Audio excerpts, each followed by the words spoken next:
Martial God Asura Chapter 5872 Bahasa Indonesia 5872, Hutang. Chu Feng telah menghabiskan energi jiwanya saat bertarung dengan Jie Tianran sehingga dia pingsan begitu mencapai jalur teleportasi, dia tidak bisa merasakan apapun selain rasa sakit. Rasanya seperti kepalanya diparut, dan tubuhnya ditusuk oleh jarum yang tak terhitung jumlahnya. Itu merupakan siksaan bahkan baginya. Beberapa waktu kemudian, Chu Feng merasakan energi lembut menyelimuti dirinya. Rasa sakitnya dengan cepat hilang, dan dia perlahan mulai sadar kembali. Tak lama kemudian, dia terbangun di sebuah kamar. Ada formasi pemulihan di sekelilingnya, dan dia berbaring di tengahnya. Namun, formasi pemulihan ini hanya memainkan peran pendukung. Energi yang menyembuhkannya berasal dari sosok kurus. Wen Sui. Chu Feng menatap Wen Sui dengan heran. Dia telah memasukkan energinya ke dalam formasi pemulihan untuk mengobati Chu Feng. Wajahnya tampak jauh lebih pucat dari sebelumnya, hingga tingkat yang sangat sakit-sakitan. Chu Feng merasa terpukul. Wen Sui, kamu. Dia tidak pernah mengira Wen Sui akan mengorbankan dirinya untuk mengobatinya. Jangan bicara sepatah kata pun, teriak Wen Sui dengan galak. Dia menyadari bahwa nadanya mungkin terlalu keras, jadi dia melunakkan suaranya dan berkata, kamu dalam kondisi lemah, jadi jangan bicara dulu. Dengarkan saja, Anda berada di kamar tidur tuanku. Ziling dan tuanku ada di luar. Aku hanya menyembuhkanmu karena tuanku menyuruhku melakukannya. Anda harus segera pulih dan keluar. Kakekmu yang tercela itu sedang bersiap untuk memasuki sekte alam bela diri leluhur lagi. Sudah berapa lama aku tertidur? Chu Feng bertanya. 2 jam, jawab Wen Sui. 2 jam. Chu Feng terkejut. Menipisnya kondisi mentalnya telah menempatkannya dalam kondisi yang sangat buruk sehingga tidak mengherankan jika dia harus absen selama berbulan-bulan, dan itu mengingat kecepatan pemulihannya yang sangat cepat. Yang lain mungkin membutuhkan waktu bertahun-tahun, puluhan tahun, atau bahkan tidak pulih sepenuhnya sepanjang hidup mereka. Seharusnya dia tidak mungkin sadar kembali dalam 2 jam. Berkat Wen Sui dia bisa pulih dengan cepat. Energi pemulihan Wen Sui sangatlah unik. Tidak ada harta karun atau keanehan alam yang dapat meniru efek yang sama. Jie Tianran juga telah menguras jiwanya dan seharusnya berada dalam kondisi yang mengerikan, tetapi fakta bahwa dia akan mencoba memasuki gerbang utama sekte alam bela diri leluhur sekali lagi berarti dia memiliki sarana yang memungkinkan dia dengan cepat memulihkan kekuatannya. Tentu saja, Anda juga dapat mundur jika Anda tidak ingin pergi atau kondisinya tidak baik untuk pergi, jawab Wen Sui. Jie Tianran menggunakan harta observasi lainnya. Chu Feng bertanya. Belum, tapi kemungkinan besar dia akan menggunakannya. Dia membangun formasi penyegelan di sekitar kota utama sekte alam bela diri leluhur. Tuanku menyimpulkan bahwa dia melakukan itu karena dia mengetahui bahwa kamu sebelumnya mengintipnya, kata Wen Sui. Dia mencariku. Kedua kesadaran kami berhasil memasuki kota utama sekte alam bela diri leluhur. Kami akhirnya mengadu jiwa kami satu sama lain, dan begitulah keadaan saya saat ini, jawab Chu Feng. Jadi begitu. Tidak heran dia berhenti mengamati gerbang pada saat yang sama seperti Anda.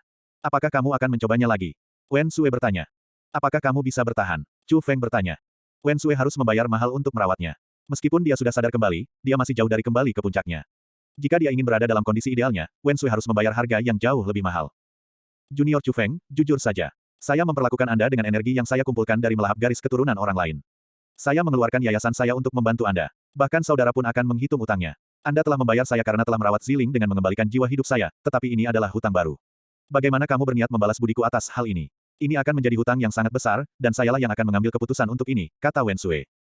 Saya akan melakukan apa yang Anda inginkan selama itu tidak bertentangan dengan prinsip saya, kata Chu Feng.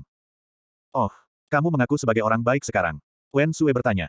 Saya tidak mengaku sebagai orang baik, tapi menurut saya juga bukan penjahat, jawab Chu Feng. Ini berarti kamu berencana untuk menantang kota utama sekte alam bela diri leluhur lagi. Wen Sui bertanya. Itu benar, jawab Chu Feng. Apakah kamu harus berada dalam kondisi terbaikmu? Wen Sui bertanya. Itu benar. Mengerti. Tutup mulutmu dan istirahatlah. Serahkan sisanya padaku, seniormu. Wen Sui membentuk segel tangan dan mulai memasukkan sejumlah besar jiwa ke dalam tubuh Chu Feng. Jiwa ini unik, dalam artian bukan milik Wen Sui tetapi milik banyak orang lainnya. Ini adalah jiwa yang dia rampas dari orang lain. Secara individual, jiwa mereka tidak dapat dibandingkan dengan jiwa Chu Feng, tetapi jumlahnya sangat banyak, dan Wen Sui juga telah memprosesnya melalui metode khusus, sehingga mereka dengan cepat menyembuhkan jiwa Chu Feng yang terkuras. Chu Feng duduk dan membentuk segel tangan juga. Dia secara aktif menerima masuknya jiwa dan menyalurkannya untuk mempercepat pemulihannya. Hanya dalam waktu 15 menit, Chu Feng sudah sembuh lebih dari setengahnya. Namun, dia tidak dapat pulih ke kondisi idealnya, karena Wen Sui telah mencapai batas kemampuannya. Dia terengah-engah, dan dia tampak seperti berkeringat banyak sehingga seolah-olah dia basah kuyup di bawah hujan lebat. Dia juga terlihat jauh lebih kurus dari sebelumnya. Kepalanya tertunduk karena kelelahan, dan dia harus menopang dirinya dengan tangannya. Namun, ketika dia melihat Chu Feng bangun, dia meraihnya dan berkata, kembali. Saya bisa bertahan. Chu Feng membuka paksa tangannya dan meletakkan pil yang sangat berharga ke telapak tangannya. Ini cukup. Beristirahatlah, aku berhutang budi padamu. Dengan itu, Chu Feng keluar dari ruangan. Kepala sekte bela diri naga tersembunyi dan Ziling sedang menunggunya di luar. Kakak Chu Feng, apakah kamu baik-baik saja sekarang? Ziling bergegas maju dan bertanya dengan prihatin. Namun, wajah Chu Feng berubah menjadi mengerikan. Dia telah berencana untuk kembali ke kota utama sekte alam bela diri leluhur, tetapi apa yang dilihatnya membuatnya ragu. Dia melihat formasi pemulihan tangguh yang ditenagai oleh banyak harta tak ternilai, dan yang berada di tengah formasi adalah kepala sekte bela diri naga tersembunyi.